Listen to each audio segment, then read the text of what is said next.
సంఘము అనగా యేసు ప్రభు యొక్క రక్తము చేత విలువ పెట్టి కొనబడిన సంఘము. ఓకే, అయితే యేసు ప్రభు ఆ సంఘము కలంకమైనను మచ్చైనను దాగైనను మరి అతిది ఏదైనను లేక తన ఎదుట మహిమ గలదిగాను పవిత్రమైన సంఘముగాను ఓకే ఉండవాలని తనను తాను శిలువకు అప్పగించుకొనెను అని దేవుని యొక్క వాక్యములో రాయబడుతుంది. సో సంఘము ఎప్పుడు కూడా మానవుల యొక్క కల్పన లేకుంటే మానవుల యొక్క ఆలోచనల నుండి పుట్టుకొచ్చింది కాదు. ఆయా కుల సంఘాలు వెరైటీగా ఉండవచ్చు, కానీ దేవుడు అనుగ్రహించిన ఈ క్రైస్తవ సమాజం లేకుంటే విశ్వాస సంఘము, మన అందరినీ కూడా విశ్వాస సంఘము అని అంటారు. అంటే యేసుక్రీస్తు యొక్క మరణమునందు యేసుక్రీస్తు యొక్క పునరుత్థానమునందు విశ్వాసము ఉంచే సంఘము అని మనం పిలువబడుతున్నాం. అయితే ఈ సంఘము గురించి కొన్ని ప్రత్యేకమైన విషయాలు అపోస్తలుడైన పౌలు గారు రాశారు. లేకుంటే ఇలా చెప్దాం, పౌలు గారు ఇలాంటి ఒక సంఘానికి ఆయన కొన్ని విషయాలను రాస్తున్నాడు, లేక తన వ్యక్తిగత విషయాలను కొన్ని రాస్తున్నాడు. ఆ విషయాలనే ఈ సాయంకాలమున మీ ఎదుట పెట్టడానికి కొరకు ఇష్టపడుతున్నాను. కొరింథీయులకు రాసిన 2వ పత్రిక 4వ అధ్యాయములోని ఒక 3 వచనాలను మనం చదివాము. వాస్తవానికి నేను 3 వచనాలు కాదు, మొత్తం అధ్యాయం అంతా మీ ఎదుట పెడతాను. అయితే తొందరగా పెడతారు, ఏం కంగారు పడకండి. అధ్యాయం అంతా అంటే పాస్టర్ గారు ఎంతసేపు చెప్తారు అని ఏం భయపడదు. కొరింథీ ఎలాగైతే ఇది ఇంద్రమ్మ నగర్ అన్నారు, హైదరాబాద్ పట్టణం నెలలో కొరింథీ పట్టణము ఒకటి ఉంది. ఓకే, ఆ పట్టణమునకు పౌలు గారు వెళ్ళారు. ఆ కాలంలో అక్కడికి యేసు ప్రభువు గురించి ఆ ప్రాంతంలో తెలియపరచబడలేదు. ఎప్పుడు కూడా ఎవరు కూడా ఏమి వెళ్ళలేదు. అలాంటి ప్రాంతానికి, అలాంటి పట్టణానికి పౌలు గారు వెళ్ళి అక్కడ ఆయన సువార్తను ప్రకటించాడు. అనగా యేసు ప్రభు ఎవరై ఉన్నారు, ఆయన ఎందు నిమిత్తమై చనిపోయాడు, ఆయన ఎలాగో మరణమును గెలిచి పునరుత్థానుడుగా అక్షయుడిగా లేచాడో వారికి తెలియజేశాడు. అంటే మరణము నుండి లేపబడే వ్యక్తి అంటూ ఉన్నాడా? మరణము గెలిచిన వ్యక్తి ఉన్నాడా? రక్షణ అనేది ఉందా? నిత్య జీవం అనేది ఉందా అని అప్పుడు వారికి అర్థమై వారందరూ కూడా విశ్వాసంలోనికి వచ్చారు. అలాంటి విశ్వాసులకు కొన్ని ముఖ్యమైన విషయాలను పౌలు గారు రాశారు. ఈ పత్రిక అంతట్లో కూడా తాను ఎక్కువగా తన వ్యక్తిగత విషయాలను రాసుకున్నాడు. వ్యక్తిగత విషయాలను తెలియపరచడం, ఆయన ఎలా సేవ చేస్తున్నాడు, ఎలాంటి భారము కలిగి ఉన్నాడు, ఎలాంటి శ్రమలు ఉండబోతున్నాడు, ఇవన్నీ కూడా ఆయన ఈ పత్రికలో ఎక్కువగా పంచుకున్నాడు. అయితే 4వ అధ్యాయంలో ప్రాముఖ్యంగా ఒక మూడు విషయాలు ఆయన రాశాడు. ఆ 3 విషయాలను ఈ సాయంకాలం మీ ఎదుట పెడతాను. త్వరగా ఆ విషయాలను మనం ధ్యానించడం. నెంబర్ 1, క్రైస్తవులకు ఏమి అనుగ్రహించబడ్డది, లేకుంటే సంఘానికి, లేకుంటే పౌలు గారికి తనకు ఏమి అనుగ్రహించబడ్డదో ఆయన రాస్తున్నాడు. మొదటి 6 వచనాలలో తనకు ఏమి అనుగ్రహించబడి ఉన్నదో ఆ విషయాలను రాస్తున్నాడు. మీరు రాసుకునేదంటే రాసి పెట్టుకోండి. మొదటి 6 వచనాలలో ఏమి మనకు అనుగ్రహించబడి ఉన్నది ఆ విషయాలను చెప్తున్నాడు. 7వ వచనం దగ్గర నుండి 12వ వచనం వరకు మనకు ఏదైనా అనుగ్రహించబడితే మనకి ఏదో సంభవించడం కూడా జరుగుతుంది. అంటే మనకి ఏదో సంభవిస్తుంది, మనకేదో జరుగుతున్నాయి, మన పట్ల ఏదో కార్యాలు, లేకపోతే మన పట్ల ఏదో విషయాలు జరుగుతున్నాయి. సో మనకు అనుగ్రహించబడిన దానిని బట్టి మనకు ఏమి సంభవించుచున్నది ఆ విషయాలను 7వ వచనం నుండి 12వ వచనం వరకు రాశాడు. మొదటి 6 వచనాలేమో మనకేమి అనుగ్రహించబడ్డదో రాస్తున్నాడు. 7వ వచనం నుండి 12వ వచనం వరకు మనకు ఏమి సంభవించుచున్నదో రాస్తున్నాడు. లేకపోతే పౌలు గారికి ఏమి సంభవించుచున్నదో రాస్తున్నాడు. ఆ తర్వాత 13వ వచనం దగ్గర నుండి 15వ వచనము వరకు పౌలు గారు ఏమి చేస్తున్నాడో తెలియజేస్తున్నాడు. 16వ వచనము నుండి 18వ వచనం వరకు పౌలు గారు ఎలాంటి తాత్పర్యమును కలిగి ఉన్నాడో రాస్తున్నాడు. ఎలాంటి తాత్పర్యమును కలిగి ఉన్నాడో రాస్తున్నాడు. క్లియర్ అండి? రైట్. అదే విషయాలను నేను మీద పెడతాను. నంబర్ 1, మనకు ఏమి అనుగ్రహించబడి ఉన్నది. ఓకేనా? దయచేసి మొదటి వచనం దగ్గర నుండి ఆ మాటలను చూడాల్సిందిగా మనవి చేస్తున్నాం. కాబట్టి ఈ పరిచర్య పొందినందున కరుణింపబడిన వారమై అధైర్యపడము. అయితే కుయుక్తిగా నడుచుకొనకయు దేవుని వాక్యమును వంచనగా బోధింపకయు సత్యమును ప్రత్యక్షపరచుట వలన ప్రతి మనుషుని మనస్సాక్షి ఎదుట మమ్మను మేము దేవుని సముఖమునందు మెప్పించుకొనుచు అవమానకరమైన రహస్య కార్యములను విసర్జించి ఉన్నాము. మా సువార్త మరుగు చేయబడిన ఎడల నశించుచున్న వారి విషయములోనే మరుగు చేయబడి ఉన్నది. దేవుని స్వరూపి అయి ఉన్న క్రీస్తు మహిమను కనపరచు సువార్త ప్రకాశము వారికి ప్రకాశింపకుండు నిమిత్తము ఈ యుగ సంబంధమైన దేవత అవిశ్వాసులైన వారి మనోనేత్రములకు గుడితనము కలగజేసెను. అంధకారములో నుండి వెలుగు ప్రకాశించునుగాక అని పలికిన దేవుడే తన మహిమను కూర్చిన జ్ఞానమును యేసుక్రీస్తునందు వెల్లడి పరచుటకు మా హృదయములలో ప్రకాశించను కనుక మేము మమ్మను గురించి ప్రకటించుకొనటం లేదు, కానీ క్రీస్తు యేసును గురించి ఆయన ప్రభువనియు మమ్మను గురించి యేసు నిమిత్తము మేము మీ పరిచారకులమని ప్రకటించుకొనుచున్నాము. మాకేమి అనుగ్రహించబడ్డది? ఎలాంటి పరిస్థితులలో అనుగ్రహించబడ్డది? ఏం చేయాలనుకుంటున్నాము? ఏంటిది అని అంటే, ఇదిగో మేము దేవుని చేత కరుణింపబడిన వారమయ్యాము. మాకేం అనుగ్రహించబడ్డదంటే, మాకు దేవుని యొక్క కటాక్షము ప్రాప్తించి దేవుడు మమ్మను కరుణించాడు. ప్రేమైన ఇంద్రమ బాప్టిస్ట్ సంఘము వారులారా, మీకేం అనుగ్రహించబడ్డదో తెలుసా? మీరందరూ ఎందుకు ఈరోజు ఈ చైర్లలో కూర్చోగలుగుతున్నారో తెలుసా? Because you are being shown mercy. మీరు కరుణింపబడ్డారు గనక, ఆ కరుణను మీరు గుర్తించారు కనుక మీరు ఈరోజు ఇక్కడ కూర్చోగలుగుతున్నారు. మేము కరుణింపబడిన వారము, మేము కరుణింపబడిన వారు. మనకేదో మంచి మంచి పేర్లు ప్రఖ్యాతలు ఉన్నాయనో, మనకేమో మంచి మంచి గుర్తింపులు ఉన్నాయని కాదు. దేవుని ఎదుట మనము కనికరించబడిన వారం, మనము కరుణించబడిన వారము.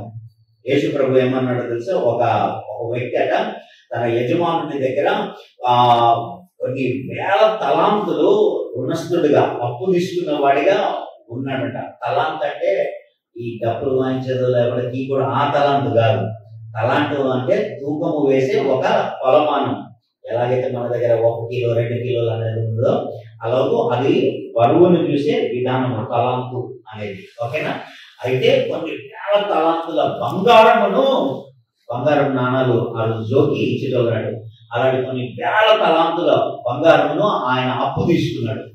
తిరిగి చెల్లించడానికి వీలు పడుతుంది. ఒకరోజు వాళ్ళ యజమాని పట్టుకుని, ఎవరా ఎన్ని రోజులని చూడాలి, ఇంకెంతకాలానికి నువ్వు అప్పు కడతావు అంటే, ఇక ఈయన ఏం చేసిందంటే సార్ యొక్క గడ్డం కట్టుకొని కాలు పట్టుకొని వేలు పట్టుకొని బతికినాడు. సార్ బాగా కాలు మొత్తం కనికరించు సార్, భార్య పిల్లలు ఉన్నారు సార్, కొద్దిగా టైం చేశారు, తప్పకుండా నీకు ఉన్నదంతా కడతా అని ఇక వాడు బతిలాడాడు. వాడు బతిలాడుతుంటే అయ్యగారి గుండె కరిగిపోయి యేసు ప్రభు చెప్తున్నాడు. ఏమంటున్నాడంటే, అయ్యగారు ఏం చేసినాడు, కొన్ని వేల తలాంతులో ఆ రుణమును మొత్తము మాఫీ చేసి మొత్తం తీసేసి క్యాన్సిల్. దాన్ని ఏమంటారు? కరుణించబడ్డాడు.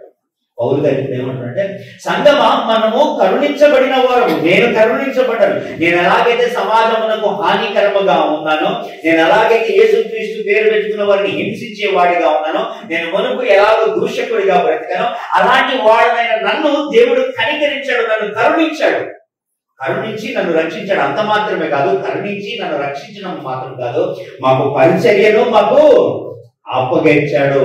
ఆ మాటను రాస్తున్నాడు. కాగా మేము పరిచర్య పొందిన వారము, మేము కరుణింపబడిన వారు, మేము కనికరించబడి మేము పరిచర్యను పొందిన వారు.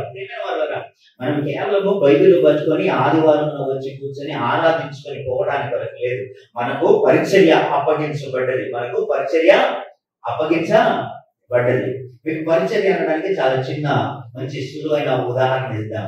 ఎప్పుడైనా మనకు ఈ భోజనాలు జరుగుతాయి కదా, అప్పుడు కొంతమంది వడ్డించేవారు ఉంటారు. వడ్డించేవారు అక్కడ నిలబడతారు. కొందరి ఎదుట అన్నం వేసి ఉంటుంది, కొందరి ఎదుట కూర బకెట్ ఉంటుంది, కొందరి ఎదుట సాంబార్ బకెట్ ఉంటుంది, కొందరి ఎదుట పెరుగు బకెట్ ఉంటుంది, కొందరి ఎదుట పచ్చడి లేకుండా పాపడ్లు వేసి ఉంటుంది. వీళ్ళు ఏం చేస్తుంటారంటే ప్లేట్ పట్టుకొని వచ్చిన వాళ్ళందరికీ వీళ్ళు వడ్డిస్తూ పోతుంటారు. పరిచర్య అంటే ఏంటో తెలుసా? వడ్డించడం. మీకు సులువుగా అర్థం కావడానికి చెప్తున్నా. పరిచర్య అంటే ఏంటిది? వడ్డించడము. మీ వద్దకు ఎవరైనా ప్లేట్ పట్టుకొని వస్తే వారి దగ్గరికి వెళ్ళి వడ్డించడం. కొన్నిసార్లు ప్లేట్ పట్టుకొని రారు, నీ బర్త్డే అయిందనుకో, నీ దగ్గరికి వచ్చి చాక్లెట్ నీ బర్త్డే కదా అని అడుగుతారు. నిన్నెవరన్నా? నువ్వే ఉల్టా ఏం చేస్తావు? నీ బర్త్డే కాబట్టి, నువ్వు జన్మించావు కాబట్టి, నీకు కలిగిన ఆనందము, నీ సంతోషం నువ్వు తీసుకెళ్లి నీ చాక్లెట్లలో వ్యక్తపరుస్తూ, అయ్యా ఈరోజు నా జన్మదినం, ఇదిగో చాక్లెట్ తీసుకొని ఇస్తాం.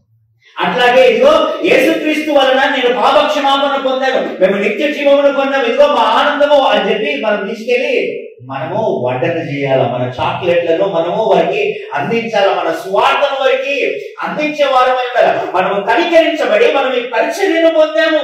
మనమేమో ఊరికనే ఉన్నవారము కాదు, ఉన్నవారు కాదు. దేవుని యొద్ద నుండి మనం కనికరించబడి మనము పరిచర్యను పొందుతున్నవారు. అయితే మనకుంటున్న చుట్టూ ప్రపంచం ఏమంత సులువుగా ఉన్నదా అంటే లేదట. ఇంకొక మాట అక్కడే బైబిల్లో ఏమని రాస్తున్నారంటే 4వ వచనంలో ఏమంటున్నారంటే, దేవుని స్వరూపి అయిన క్రీస్తు మహిమ కనపరచు సువార్త ప్రకాశము వారికి ప్రకాశింపకుండునట్లు నిమిత్తము ఈ యుగ సంబంధమైన దేవత అవిశ్వాసులైన వారి మనోనేత్రములకు గుడ్డితనము. ఒకవైపేమో మనము సువార్తను చెప్పే వారముగా మనం ఉంటున్నాం, మనకు ఆపోజిట్ గా పనిచేస్తూ ఉన్నారట లోకంలో. పోయిపోయి వాళ్ళు మనుషులు అయితే బాగుంది, వాళ్ళు మనుషులు కాదు, వారు ఏకంగా దేవుళ్ళు దేవతలు అని పిలువబడుతున్నారు. ఏమంటారంటే ఈ యుగ సంబంధమైన దేవత అంటే ఈ యుగము వారు, ఈ తరము వారు, ఈ మనుషులు, ఈ లోకము వారు, దేవుళ్ళు అని కొలిచే దురాత్మల సమూహము వారు ఏం చేస్తున్నారంటే అవిశ్వాసులుగా ఉంటున్న వారి యొక్క మనోనేత్రములు అంటే మనస్సు. ఎందుకు వాటికి నేత్రములు అని పెట్టారు? నేత్రములతో ఏమవుతుందంటే మనం చూసి గ్రహిస్తాం. అలాగే ఉంటున్న విషయాలను నువ్వు ఎలా గ్రహిస్తావు, నువ్వు ఎలా అర్థం చేసుకుంటావు అంటే మనసుతో అర్థం చేసుకుంటావు. సో ఒకరికి ఏదైనా సువార్త చెప్తూ వారికి నిత్య జీవనం గురించిన విషయాలు చెప్తుంటే వారికి అర్థం కాకుండా ఉండేటట్టుగా ఈ మనసులో, ఈ మైండ్ లో కన్ఫ్యూజన్ పెడతాడు. ఈ మైండ్ లో అపవాది ఏం చేస్తాడంటే మూసేయడం కాదు, అపవాది ఏం చేస్తాడంటే అబద్ధాలు నాటుతాడు. అన్ని అబద్ధమైన విషయాలు చెప్తాడు. అబద్ధమైన ఆలోచన విధానం, అబద్ధమైన పద్ధతి విధానాన్ని ఈ మనసులో పెట్టగా సువార్త ప్రకాశిస్తున్నా కానీ నమ్మడానికి ఇష్టం ఉండదు, అది ఒప్పుకోవడానికి ఇష్టం ఉండదు, అది అంగీకరించడానికి ఇష్టము. అయితే మనకి ఏం అనుగ్రహించబడ్డదంటే మనకు సువార్త అనుగ్రహించబడ్డది. ఏంటి ఆ మాట ఇక్కడ ఏమని రాస్తారు తెలుసా? దేవుని స్వరూపి అయిన, మహిమా స్వరూపి అయిన క్రీస్తు యొక్క మహిమను కనపరిచే సువార్త ఎవరికి అనుగ్రహించబడ్డది? మీకు ఇవ్వబడింది. కొన్నిసార్లు కొంతమంది మనలో ఉన్నారు, ఏమంటారు తెలుసు, మా దగ్గర ఏమున్నది సార్, మా దగ్గర ఏమున్నది సార్, మేము మా అంటే 7,000 8,000 జీతం చేస్తాను, ఎత్తుదాము సార్, ఇంటికే సరిపోదు. కరెక్టే బిడ్డ, మీ దగ్గర 7,000 జీతాలే ఉన్నాయి. బైబిల్లోని ఒక సంగతి మళ్ళీ జ్ఞాపకం చేస్తాను. ప్రార్థన టైం అయిందట. ఏం టైం అయింది? ప్రార్థన టైం అయింది. గుడికి పోతుంది. ఇక ఆ రోజులలో మనకున్నట్టు ఇట్లా గుడి లేదు కాబట్టి ఇక యూదులకున్న ఇంత దేవాలయం ఉన్నది కదా, ఇక ఆడికి పోయి ప్రార్థన చేసుకుందాం పాటని ఆడికి పోతున్నారట. పేతురు యోహాను ఇద్దరు ప్రార్థన టైంలోనే పోతున్నారు. పోతూ ఉండగా ఆ పక్కన ఒక ఆయన కూర్చున్నాడట. ఎందుకు ఆడ కూర్చున్నాడంటే బాబు కూర్చోడు, ముట్టుదొక్కటే కూర్చోడు, కూర్చున్నప్పటి నుండే కూర్చోడట. ఏం చేద్దాం మీతోటి, వీడు దేనికి పనికిరాడు, దేనికి పనికొస్తాడంటే అడుక్కోవడానికి పనికొస్తాడు. కాబట్టి మనం తీసుకొచ్చి కొందరు కూర్చోబెట్టుకుంటారు, భిక్షం అడుగురా అంటే వాడు అడుగుతున్నాడు. కాబట్టి వచ్చిపోయే వాళ్ళు అందరి దగ్గర వీడు భిక్షం అడుకుంటాడు. పేతురు యోహాను కూడా వచ్చారట, వాళ్ళని కూడా అడిగారట. అడిగేవారు కదా ఇచ్చిన వాళ్ళు ఇవ్వాలి కానీ మాట్లాడతారా, మాట్లాడగానే వారికి ఏమైతే ఆశ పడుతుందో కాదు. ఇగో ఇటు చూడు అన్నారట. వీళ్ళు భిక్షం అడుగుతున్నట్టు ఇటు చూడు అన్నారు అనుకో, వాడు ఏమనుకుంటాడు, బాగానే కనిపించారు, నాకేమో బాగానే ఇద్దరు అనుకున్నాడు. ఫస్ట్ ఓపెనింగ్ లైన్, మా దగ్గర వెండి కానీ బంగారం కానీ లేదండి. ఇది చూడంటే మా దగ్గర ఏమి లేదండి.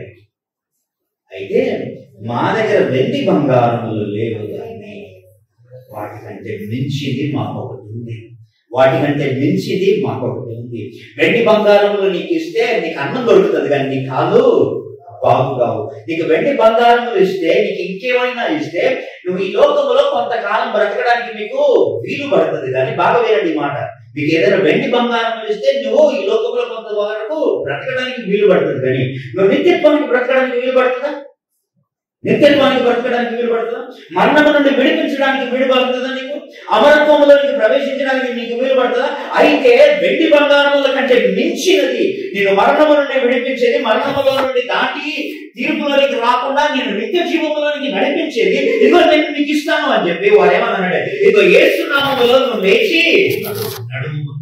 వాడు లేచి నడిచేది కేవలం వారి కుంటితనము నుండి కాదు, వారి కుంటితనము నుండి మాత్రమే కాదు, వాడి పాపం యొక్క అంగవైకల్యత్వము నుండి వాడు లేచి వాడు సంపూర్ణమైన అనునాంగులుగా వాడు తీర్చబడి వాడు నిత్య రాజ్యములకు వారసుడే. బైబిల్ మాట్లాడి తెలుసా, వాడు వెంటనే పేతురు యోహానులతో పాటు కలిసి వాడు దేవుని యొక్క మందిరములోనికి వెళ్ళాడు. వాడు అప్పుడు మాత్రం భౌతికమైన మందిరములోనికి వెళ్ళాడేమో కానీ మనం యేసు ప్రభువుని గురించి ప్రకటిస్తే వారు ఎలాంటి మందిరములోనికి వెళ్తారో తెలుసా, అప్పుడు దేవుడే ఆలయముగా ఉంటున్న ఆ నిత్య మందిరములోనికి వారు వెళ్ళే వారిగా ఉంటారు. హల్లెలూయా. నీ దగ్గర వెండి బంగారముల కంటే మించిన యేసు ప్రభు సువార్త. సో మనకేమని గ్రహించబడ్డది? కరుణింపబడిన వారమై దేవుని మహిమా స్వరూపి యేసు క్రీస్తుని గురించిన సువార్త మనకు అనుగ్రహింపబడి ఉన్నది. అయితే ఇంకా చాలా విషయాలు ఉన్నాయి ఇందులో చెప్పడానికని టైం లేక దాటుతున్నాను. మరి ప్రకటించేవారు ఎలా ఉండాలా? వంచనతో ప్రకటిస్తామా? ప్రతి విధమైన రహస్యమైన అవమానకరమైన మార్గములను అనుసరిస్తూ జీవించే వారుగా వారు ప్రకటించవచ్చా? వాళ్ళు ప్రకటిస్తే నడుస్తుందా? వాళ్ళు ప్రకటిస్తే పని చేస్తుందా అంటే పని చేయదట. ఆయన ఆ మాటలన్నీ రాశాడు. మేము ప్రతి మనుషుని యొక్క మనస్సాక్షి ఎదుట మమ్మల్ని మేము దేవుని సముఖమందు మెప్పించుకొనుచు అవమానకరమైన రహస్య కార్యములను విసర్జించుచున్నాము. మేము అన్ని వాటన్నిటిని కూడా రిజెక్ట్ చేస్తాం. మీరందరూ అవి విసర్జించి మీకు అనుగ్రహించబడింది పెద్దది. చాలా జాగ్రత్త, చాలా పవిత్రతతో, చాలా భక్తితో మీరు ఆ పనిని జరిగించండి. సో మొట్టమొదటిగా ఒకటే మాట చెప్తున్నాను, మనకేం అనుగ్రహించబడ్డది? సువార్త అనుగ్రహించబడ్డది. అది వెండి బంగారముల కంటే చాలా విలువైనది, మనుషులను నిత్య జీవమునకు నడిపించేది. ఓకేనా? నంబర్ 2, అలా అనుగ్రహించబడిన సువార్తను బట్టి మనకేమి సంభవిస్తుంది? అది కదా నేను చెప్పిన సెకండ్ పాయింట్. 7వ వచనం దగ్గర నుండి చూడండి. 7వ వచనం దగ్గర నుండి, ఆయనను ఆ బలాధిక్యము మా మూలమైనది కాక దేవుని దరి ఉండునట్లు మంచి ఘటములలో ఈ ఐశ్వర్యము మాకు. ఇప్పుడు మనకు సువార్త అనుగ్రహించబడ్డది, ఇది పెద్ద ఐశ్వర్యం అని నేను చెప్పిన. ఓకేనా? ఎట్లుంటది పాస్టర్ గారు, ఎట్లా పోల్చి చూపించాలి అంటే పౌలు గారు ఏమంటారంటే మంటి ఘటము అంటే తెలుసా? మంటి కుండలు. ఓకే, పాతకాలంలో ఏం చేస్తారంటే డబ్బులను బంగారము నాణాలను ఏడ దాచి పెడతారు. మనకంటే బ్యాంకులు ఉన్నాయి కాబట్టి బ్యాంకులో వేసుకుంటారు. పాతకాలంలో ఎట్లా కుండలలో పెట్టి వాటిని జాగ్రత్తగా భూమిలో పెట్టాడు, అయితే భద్రంగా పెట్టాడు. ఇప్పుడు మీరు ఎప్పుడైనా చిన్నప్పుడు గల్లగూరిలు ఎప్పుడైనా చూసారా? నేను కూడా చూసాను. నాకు కూడా గల్లగూరి అలా కాయిన్ వేసుకుంటారు. వేసేటప్పుడు మాత్రం అలా బాగా ఉండదు. తీసుడు రాదు. దాన్ని ఏం చేసుడు? పగలగొట్టుడే కాదు. అందులో డబ్బులు బయటికి రావాలంటే పగలగొట్టుడే. మనలో ఉన్న సువార్తలు బయటికి రావాలంటే పగలగొట్టుడే పద్ధతి. అందుకు మట్టి గడ్డలతో పోల్చాడు పౌలు గారు. మట్టి గడ్డలతో ఎందుకు పోల్చాడు? మనకు ఒక ఐశ్వర్యం ఇవ్వబడ్డది, కానీ ఈ ఐశ్వర్యమును బయటికి ప్రకటించేటప్పుడు ఏమవుతుందంటే పగలగొట్టే పనులు అవుతాయి. అగలబట్టే పనులు అయితే ఇప్పుడు దయచేసి చూడండి. ఇప్పుడు ఐశ్వర్యం ఉన్నందుకు ఆ ఐశ్వర్యమును ఇతరులకు చెప్పడానికి పోయేటప్పుడు ఏం సంభవిస్తున్నది మనకు అనంటే 8వ వచనం దగ్గర నుండి, ఎటు పోయినను ఈ ఊరి నుండి ఆ ఊరి పోయిన ఆ ఊరి నుండి ఈ ఊరి పోయిన ఏడికి పోయిన మాత్రం శ్రమ మాత్రం మమ్మల్ని వదిలిపెడతలేదు. ఎటు పోయినను శ్రమ పడుతున్నాము కానీ ఎక్కింపబడిన వారు మాత్రము. దేవుడు శ్రమలు లేకుండా చేయడు బిడ్డ. నీకు సంగమా, మన సంఘానికి ఏం తప్పాయి? మనకి శ్రమలు తప్పాయి. మనం సువార్త ప్రకటించడంలో మన శ్రమలే తప్పుతాయా? మేము ఎటు పోయినా కానీ ఏం తప్పుతాయి? శ్రమలు తప్పుతాయా? తప్పయి. శ్రమలు ఉంటూనే ఉంటాయి. ఒక్కటే గ్యారెంటీ ఏంటో తెలుసా? ఇరికింపబడ. ఒకటే గ్యారెంటీ దేవుడు ఇచ్చేది ఏంటంటే శ్రమలు ఉంటాయి బిడ్డ, కానీ అలా చిక్కుకోవు. అలా ఇరికింపబడిన వాడు మాత్రం నేను తప్పిస్తాయి. శ్రమలు కలుగుతాయి, ఆ శ్రమలకి తాపు తప్పించుకుంటూ వస్తాయి. నువ్వు పడుతూ ఉంటే వల్ల అలాగే తప్పించుకుంటూ వస్తాయి. ఇంతే పద్ధతి. ఓకేనా? మనకు శ్రమలు సంభవిస్తున్నాయి, అయితే ఇరికింపబడిన వారు కాదు. తర్వాత నెక్స్ట్, అపాయములలో ఉన్నను కేవలం ఉపాయము లేని వారము. అపాయములు ఎప్పుడు వస్తూనే ఉంటాయి. ఆడు దొంగతనం చేసుకోవడానికి వస్తాడు, వీడు కొట్టడానికి వస్తాడు, ఏమవుతుందో ఎప్పుడు ఏదో ఒక అపాయం. పౌలు గారు ఏమంటాడు? నగుల వలన కలిగిన అపాయము, దొంగల వలన కలిగిన అపాయము, స్వజనుల వలన కలిగిన అపాయం, మాకు నానా విధములైన అపాయములు మాకు కలుగుతున్నాయి. అయితే అన్నిట్లో ఒకటే ఒక భాగ్యం ఏంటిదంటే అన్నిట్లో ఒక ఉపాయం.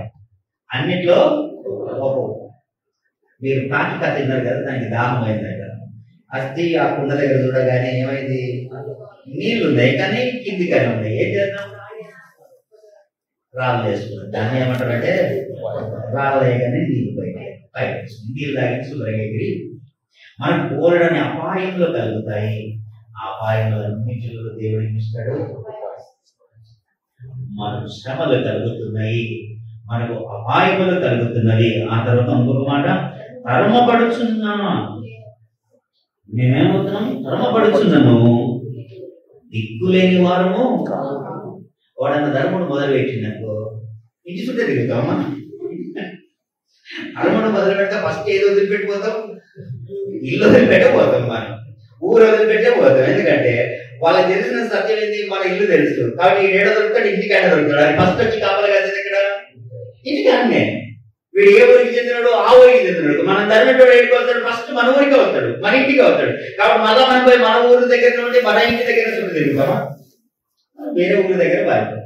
వేరే ఊరికి పోయినాం అనుకో, అప్పుడు ఏమవుతాం? మనము దిక్కులేని వారము. కానీ అద్భుతమైన విషయం తెలుసా? పౌలు గారు ఎక్కడికి పోయినా కానీ, ఏ ఊరికి పోయినా కానీ, ఎక్కడికి పోతున్నా కానీ కర్మ పడుతున్నాడు. ఇక్కడ నుండి దాని మీద ఇంకొకరికి వారిపోయాడు. ఆయనకు పోగానే అక్కడ దిక్కులేనోడు కాదు, మళ్ళీ అక్కడ ఒక ఇద్దరు ముగ్గురు కలిగేది. ఈయన సువార్త విని ఈయన చెప్పిన సువార్తను నమ్ముకొని ఈయన కొరకు ప్రయాసపడేటోళ్ళు, ఈయన కొరకు చూసేవారు, ఈయనతో పాటు నిలబడేటోళ్ళు ఇంకో ఇద్దరు నలుగురు మళ్ళా తయారు. సువార్త విషయంలో ఉంటున్న అద్భుతమైన విషయమే ఇది. మీకు శ్రమలు ఉంటాయి, అది ఎక్కిపోబడదు. అపాయములు కలుగుతాయి, అయితే ఉపాయములు లేకుండా ఉపాయములు ఉంటాయి. మీరు తరుముతారు అని నువ్వు పడద్రోయబడిన వాడవు, దిక్కులేని వాడు కావు. ఆ తర్వాత ఏమంటున్నాడు? పడద్రోయబడినను. ఏం చేస్తున్నాడట? పడద్రోయబడుతున్నాడు, తోస్తున్నారు, గట్టిగా దోస్తున్నారు. దోసినాడు మనకేం దెబ్బలు తలగద్దని దోస్తాడా? తలగాలనే దోస్తాడు, అవసరమైతే సావాలనే దోస్తాడు. కానీ ఏంటిది? ఏమంటే నశించిపోతలేము అంతే. ఏమంటే మేము నశించి మనకేమి సంభవిస్తున్నామంటే మనకు ఇదిగో శ్రమలు సంభవిస్తున్నాయి, మనకు అపాయములు సంభవిస్తున్నాయి. మనము తరమపడుతున్న వారుగా ఉన్నాం, మనం పడద్రోయబడుతున్న వారుగా ఉంటున్నాం. అయితే ఇదంతా జరుగుతూ ఉంటే అయితే 10వ వచనం, యేసు యొక్క జీవము మా శరీరమందు ప్రత్యక్షపరచబడుటకై యేసు యొక్క మరణానుభవమును మా శరీరమందు ఎల్లప్పుడూ వహించి పోవుచున్నాము.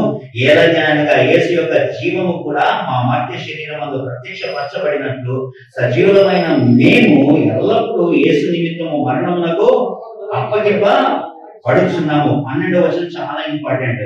కావున మాలో మరణము, మీలో అవును, ఈ మరణానుభవము అంటే శ్రమ పడుతూ, పడద్రోయబడుతూ, తరుమబడుతూ, అపాయంలో ఉంటూ, ఇదంతా జీవంతో కూడిన అనుభవమా? ఇదంతా ఒకడు తరుముతున్నాడు అనుకో, ఎలాంటి భయం లోపల ఉంటుంది? ఈ చేతిలో పడేది అతనేమో అన్నట్టు. వాడు గట్టిగా దోస్తున్నాడు అనుకో, ఎట్లుంటది లోపల ఫీలింగ్? పడేసి కింద వస్తేనేమో అన్నట్టు. లోపల ఎప్పుడు కూడా ఏమంటది? మరణానుభవం ఉంటుంది, ఎప్పుడు కూడా మరణం యొక్క అనుభవం. అయితే ఈ మరణానుభవంలో నువ్వు బతుకుతూ ఉండగా నువ్వేం చేస్తున్నావు తెలుసా? ఇతరులకు మాత్రము జీవమును కలగజేస్తున్నావు. నువ్వేమో మరణానుభవం గుండా పోతున్నావు, నువ్వేమో సువార్తను ప్రకటించడానికి నువ్వు పోతున్నావు. నీకు సంభవించేటివన్నీ కూడా అపాయకరమైనవి, నీకు సంభవించేటి అన్ని శ్రమలు, నీకు సంభవించేటి అన్ని ముఖ్యమైన ఇబ్బందులు కలుగుతున్నాయి, నీకు పడద్రోయబడుతున్న సంభవాలు కలుగుతున్నాయి. అయితే వీటన్నిటిలో నువ్వు మరణానుభవం గుండా పోతున్నావు, కానీ ఇతరులకు ఏం కలుగుతూ పోతుందట? మాలో మరణము కార్యసాధకము అవుతున్నది, మీకు మాత్రము వారు ఏసైని నమ్ముకుంటారు కదా. ఏసైని నమ్ముకున్న వారంతా నిత్య జీవములకు వారసులు. ఇప్పుడు చెప్పండి, దీవెనకరమా నష్టకరమా? సో రెండవది అయిపోయింది. మొదటిది మనకేమి అనుగ్రహించబడ్డదానికి మనకేమి సంభవించుతుంది. మూడవది నేను 13వ వచనం దగ్గర నుండి 15వ వచనం స్కిప్ చేస్తున్నాను. పౌలు గారి కృతజ్ఞతలు చెల్లిస్తున్నారు. ఆ 16వ వచనం దగ్గర నుండి 18వ వచనం వరకు ఇలా ఉన్నది. కాబట్టి ఏమన్నది? మనకు కరుణ ఇవ్వబడి, మనకు సువార్త ఇవ్వబడ్డది, యేసు ప్రభువుకు వచ్చిన గొప్ప ఐశ్వర్యం మనకి ఇవ్వబడ్డది. అది మనం ప్రకటించుండగా మనకు మరణకరమైన అనుభవం మనకు కలుగుతుంది.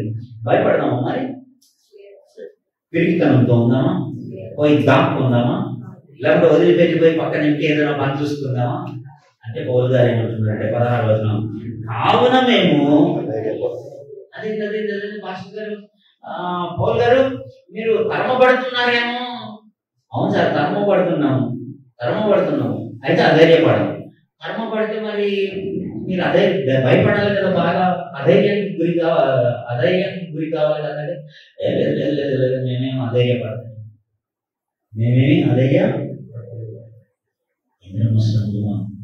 మీరు మీ సువార్త పరిచయ విషయంలో ఎప్పుడు కూడా అధైర్యపడతారు. ఎవరు అధైర్యపడతారో తెలుసా? ఎవరికైతే వారి అవగాహన, వారి గ్రహింపు సరిగ్గా ఉండదో వారు అధైర్యపడతారు. పౌలు కంటే చాలా స్పష్టంగా, చాలా క్లియర్గా ఉంది. అందుకని ఆయన మేము అధైర్యపడం, మేము కరుణించబడి మాకు యేసు ప్రభువుకు వచ్చిన సువార్త ఇవ్వబడ్డది, మా మరణానుభవం ఇతరులకు జీవమును కలగజేస్తున్నది, కాబట్టి మేము అధైర్యపడే సమస్యే లేదు అని అంటున్నాడు. అంత మాత్రమే కలిగే తర్వాత చూడండి ఆశీర్వాదాల గురించిన మాట. మేము అధైర్యపడము. నంబర్ 1 కారణం ఏంటి? మా బాహ్య పురుషుడు అనగా మా బాడీ, ఈ శరీరాన్ని ఏమంటారు? బాహ్య పురుషుడు. మా బాహ్య పురుషుడు దినదినము కృషించుచున్నాను, క్షీణించుచున్నాను. అవును, క్షీణించకుండా ఉండే విధానం ఉందా మీ దగ్గర? ఏమన్నా టీవీలలో కోల్డని క్రీమ్ చూపిస్తారు, క్షీణించకుండా ఉంటారా? మడతలు రాకుండా ఉంటాయో, ముసలు రాకుండా ఉంటారు. ఏం చేసినా కానీ అవి కూడా అవడే కదా. పౌలు గారు, మీరు సువార్త చెప్పడం బట్టి మీ దేహానికి బాగా గాయాలు అవుతున్నాయి. బెత్తంతో కొడితే గాయాలు అవుతున్నాయి, కొరడాలతో కొడితే గాయాలు అవుతున్నాయి, జైళ్ళల్లో పెడితే గాయాలు అవుతున్నాయి, తిండి తిప్పలు లేకుండా పెడితే ఇబ్బందులు అవుతున్నాయి. శరీరం మంచిగా ఉండదా? ఎండకు వానకు ఒక రాత్రి అంతా నిద్ర లేకుండా జాగారంలో సముద్రంలో పెడితే మంచిగా ఉంటుందా? మా బాహ్య పురుషుడు ఏమవుతున్నాడు? క్షీణించున్నాడు. ఆపను కదా దెంపేసి ఆడ పెడుతుంటే అది ఎండిపోతే క్షీణిస్తుందో, ఇక మా బాహ్య పురుషుడు క్షీణించున్నాడు. అందులో ఉంటున్న సారం, అందులో ఉంటున్న సత్వం, అందులో ఉంటున్న బలం, అందులో ఉంటున్న ఆరోగ్యం పోతూ ఉన్నది, అదంతా తగ్గుతుంది. ఒకటి మా అంతరంగ పురుషుడు మాత్రము దినదినము నూతన, రోజు రోజుకు కొత్తది. అదే సార్, రోజు రోజుకు కొత్త పెళ్లి కుమారులు లెక్క తయారు కాబట్టి అని అంటారు చూడండి. అట్లా రోజు రోజుకి లోపల ఏమవుతుందంటే అంతరంగ పురుషుడు అవుతున్నాడు, నూతన పరచబడుతున్నాడు. కష్టపడుతున్నారు. షైనింగ్ వస్తుంది. షూట్ తీసుకొని పాలిష్ కొట్టిన కొద్ది ఏమైతుంది? సార్ కొత్త షూ తీసుకొచ్చింది, బాగానే పాలిష్ కొట్టుకొని కొత్త షూనే. కానీ ఏం చేసినాం? సువార్త ప్రకటిస్తూ పోతుంటే క్షీణిస్తావా? అంతరంగ మందులు నూతనపరచబడతావు. బాహ్య పురుషుడు క్షీణిస్తాడని, అంతరంగ పురుషుడు. పౌలు గారు బాహ్య పురుషుని గురించి ఆలోచిస్తున్నాడు, అంతరంగ పురుషుని గురించి ఆలోచిస్తాడు. నువ్వు దేని గురించి ఆలోచిస్తున్నావు కదా? బాహ్య పురుషుడా, అంతరంగ పురుషుడా? నీ జీవితంలో దేని గురించి కాదా నీ ప్రయాసం? అంతరంగ పురుషుడా, బాహ్య పురుషుడా? పౌలు గారు ఏమంటున్నాడంటే, మేము ఎందుకు అధైర్యపడతలేమో తెలుసా? మేము ఎందుకు ధైర్యంగా ఉన్నామో తెలుసా? మా ధైర్యం అంతా దేని కొరకు తెలుసా? మా అంతరంగ పురుషుడు నూతన పరచబడుతున్నాడు కనుక అధైర్యపడేది దేనికి? ఆ బాహ్య పురుషుడు ఎలాగో క్షీణించేవాడు కాబట్టి ఎలాగో క్షీణిస్తున్నాడు కాబట్టి పెద్దగా అందులో ఏమీ లేదు మాకు. అక్కడ ముందుకు మాట 17వ వచనంలో మేము దృశ్యమైన వాటిని చూడక. అవును కదా, నేను ఎంతసేపు దేని మీ మనసు పెట్టేది? దృశ్యమా అదృశ్యమా? మీరు ఎంతసేపు దేని గురించి ఆలోచిస్తున్నారు? యేసు ప్రభు ఇట్లాంటి గోల్డ్ అని చెప్పాడు, మీ ధనమును భూలోకమందు సమకూర్చుకోండి. ఎంతసేపు బ్యాంక్ బ్యాలెన్స్ ఎన్ని పైసలు ఉన్నాయి, ఎన్ని నగలు ఉన్నాయి, ఎన్ని డబ్బులు ఉన్నాయి, ఎన్ని ఉన్నాయి, ఇవి చూసినవే కానీ పరలోకంలో ఎంత దాచిపెట్టావు ఎప్పుడు అంతగా అయినావు? మా ఇంట్లో ఒక 5 లక్షల రూపాయలు ఉన్నాయి. ఎన్నిసార్లు మా ఇంట్లో బీరువాలో 5 లక్షల రూపాయలు దాచిపెట్టాము. తాపు ఒకసారి 2 రోజులకు ఒకసారి ఉండేలో చూడాలి, ఉండేలో చూడాలి కానీ ఊరికి వాటి మీద ధ్యాస ఉంటుంది. ఓకే, వాటి మీద నీ ధనము ఎక్కడుంటే నీ మనసు అక్కడ. పౌలు గారు ఏమంటున్నారంటే, మేము కనబడే వాటి మీద, దృశ్యమైన వాటి మీద మేము దృష్టి. మేము ఈ లోకం మీద, భూభాగం మీద పెట్టుకోలేదు, ఇళ్ళ మీద పెట్టుకోలేదు, బాటల మీద పెట్టుకోలేదు, దీని మీద పెట్టుకోలేదు. దృశ్యమైన ఇవే కదా, ఇవి కదా భూములు, ఇల్లు, తిండి, వాహనాలు, వీటి మీద మేము మనసే పెట్టుకుంటలేదు. మాకు వీటి మీద ఆలోచన. మేము ఎంతసేపు పరలోకంలో మా ఇల్లు ఎట్లుంటుందా, పరలోక భూమి ఎట్లుంటుందా, పరలోకంలో మాకు ఏం పని ఉంటుంది, మేమేం చేస్తాము, ఎంతసేపు మేము అదే ఆలోచించబడు. మేము అదృశ్యమైన వాటి మీదనే మా మనసు పెట్టుకున్నాం. మేము నిదానించి చూసేది కూడా మేము ఎంతసేపు వాటిని మేము దృశ్యమైన వాటిని కాదు, మేము అదృశ్యమైన వాటిని నిదానించి చూస్తున్నాం. వాటి గురించి ఆలోచన. ఇట్లాంటి ఒక మనిషి ఉన్నాడు తెలుసు బైబిల్. ఇట్లాంటి ఒక మనిషి ఉన్నాడు తెలుసు మీకు? ధనవంతుడు కదా, అబ్రహాం తెలుసు మీకు? ఇట్లాంటి వాడు ఆయన బైబిల్ రాశారు. దేవుడు ఆయనను తన తండ్రి ఇంటి నుండి రమ్మని పిలిచినప్పుడు, నేను నీకు వాగ్దానముగా ఇచ్చు దేశంలోనికి నేను నిన్ను నడిపిస్తాను అని చెప్పాడు. నడిపించేటప్పుడు కూడా ఒక కాడికి వచ్చి నాకు ఏం చెప్పాడంటే, లోతు వెళ్ళిపోయాడు కదా, తర్వాత చెప్పాడు, అబ్రహామా ఇప్పుడు ఇక్కడ నిలబడి తూర్పు వైపు చూడు, పడమట వైపు చూడు, అది అన్ని చూడు, ఎక్కడ వరకు నీకు అనుభవం మొత్తం అంతా కూడా నీకు నీ సంతతి వారికి ఇస్తాను అన్నాడు. అయితే అబ్రహాం చూసిండు, మళ్ళా ఆ భూమి మీద పెట్టుకున్నాడు అంట మనసు. బైబిల్లో రాయబడుతున్న మాట ఏమిటో తెలుసా? దేవుడు దేనికి శిల్పియు నిర్మాణకుడై ఉండెనో పునాదులు గల ఆ పట్టణము కొరకు అబ్రహాము వేచి చూచెను. ఒకవేళ అలా చూచి ఉండకపోయేది ఉంటే, ఒకవేళ ఆ పట్టణం కొరకు ఇది చూచి ఉండకపోయేది ఉంటే, ఎప్పుడో ఒక టైము ఆయన ఎక్కడి నుండి వచ్చినా ఆ ఇంటికన్నా పోయేటాడు, లేకపోతే తాను ఉంటున్న ఇల్లు, ఇప్పుడు ఉంటున్న భూములను అదే సొంత ఇల్లు, సొంత నివాసం అనుకోండి, సొంత ఇంటిలో ఉండేటోడు. ఎప్పుడైనా మేము పరదేశంలో అంటాడా, పరవాసంలో అంటాడా? కానీ ఎప్పుడు కూడా ఎట్లా బతికినట్టు తెలుసా? మేము పరవదేశము, మేము పరవాసనం అనే బ్రతికారు. వారు ఏమో చెప్తున్నారు తెలుసా? మా పట్టణం ఇది కాదు, మా పురము ఇది కాదు, మేము ఆ పురము కొరకే మేము నువ్వేం చూసుకుంటున్నావు ఆయన, నువ్వేం కొరకు చూసుకుంటావు? పునాదులుగా ఆ పట్టణము కొరకు నువ్వు నిరీక్షించు, నువ్వు బ్రతికేవాడవుగా ఉన్నావా అని రసూల్పురా గారు ఇద్దరు అన్నది ఏదో ఒకటి మొత్తానికైతే ఈ సంఘం మీరు ఏం చూసుకుంటున్నారో, ఎదురు చూస్తున్నారు, దేనికోసం చూస్తున్నారు? చాలా క్లియర్గా ఉన్నాడు పౌలు గారు. మా అంతరంగ పురుషుడు మేము చూసే పట్టణాలు, మేము దేని కొరకు. లాస్ట్ ఇంకొకటి 18వ వచనం, ఇది సూపర్. ఇంకా క్షణము అనేది దేనికి సంబంధించింది? టైంకు క్షణం అనేది టైంకు సంబంధించింది. అది చాలా తక్కువ. ఓకేనా? టైం క్షణం మాత్రము ఉండు చులకని అనేది దేనికి సంబంధించింది?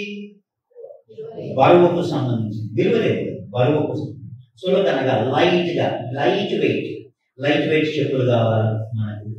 కాళ్ళకి ఎక్కువ బరువు ఉండదు. అది లైట్ వెయిట్ చెప్పులు వేసుకుంటే బాగా నడవచ్చు ఈజీగా. ఎంత దూరం నడిచిన కాళ్ళు అయ్యాయి కదా. అట్లా అనుకుంటారు. అట్లా లైట్ వెయిట్ టేబుల్ ఉండాలా, చైర్లు ఉండాలా, లైట్ వెయిట్ బ్యాగులు ఉండాలా, అన్ని లైట్ వెయిటే కావాలి మనకి. ఇప్పుడు పౌలు గారు ఏమంటున్నారంటే మా శ్రమలన్నీ కూడా ఏదేంటి పౌలు, మీ శ్రమలన్నీ కూడా క్షణమాత్రము చులకనిగా. ఏది నేను రాళ్ళతో కొట్టితే చచ్చిపోయినాడుగా నువ్వు పడిపోతే వదిలేసిపోతే అది నీకు క్షణమాత్రము అది చులకనగా అనిపిస్తుంది అంటే పౌలు గారికి అలాగే అనిపిస్తుంది. వింటున్నారు ఈ మాట?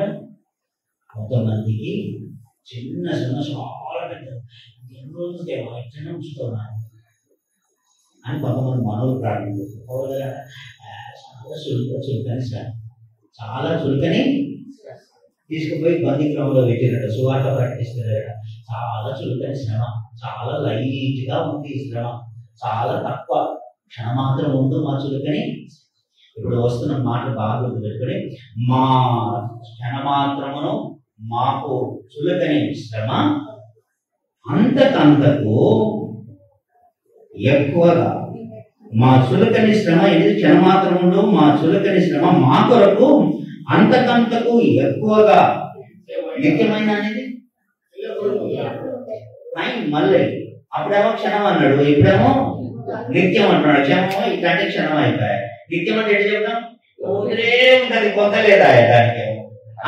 నిత్యమైన మహిమ భారం అనేది మళ్ళా అదేమో చులకని, ఇదేమో భారం అంట.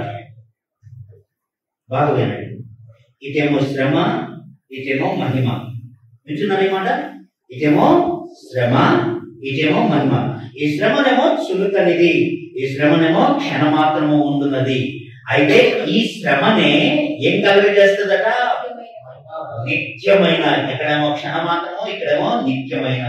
ఇక్కడేమో తేలికైనది, ఇక్కడేమో భారమైన మహిమను కలగజేయుచున్నది మాకు. నీ శ్రమల గురించిన నీ అవగాహన ఏంటి అన్నా? నీకుంటున్నా నీ శ్రమల గురించిన నీ అవగాహన ఏంటి అంటే పౌలు గారు ఏమంటారంటే, నేను యేసు ప్రభువును నమ్ముకొని యేసు ప్రభు యొక్క సువార్తను పొందుకున్న నేను, కరుణింపబడిన నేను, ప్రతి విధమైన తప్పుడు మార్గమును, ప్రతి విధమైన రహస్య జీవితమును, ప్రతి విధమైన వంచనతో కూడిన జీవితమును విసర్జించి నేను శ్రమ పడుతూ జీవిస్తున్నాను. ఈ నీతి కలిగిన జీవితము నాకు మహిమా భారమును నాకు కలగజేస్తుంది. నా శ్రమ వ్యర్థముగా అవ్వదు. నా శ్రమ అంతటికి నాకు ప్రతిఫలము ఉంది. అది నిత్యమైన మహిమను కలగజేస్తుంది. అది నిత్యమైన మహిమా భారమును నాకు కలగజేయవచ్చున్నది. కనుక నేను అధైర్యపడే సమస్యే. సంగమ నీ అవగాహన ఏంటి?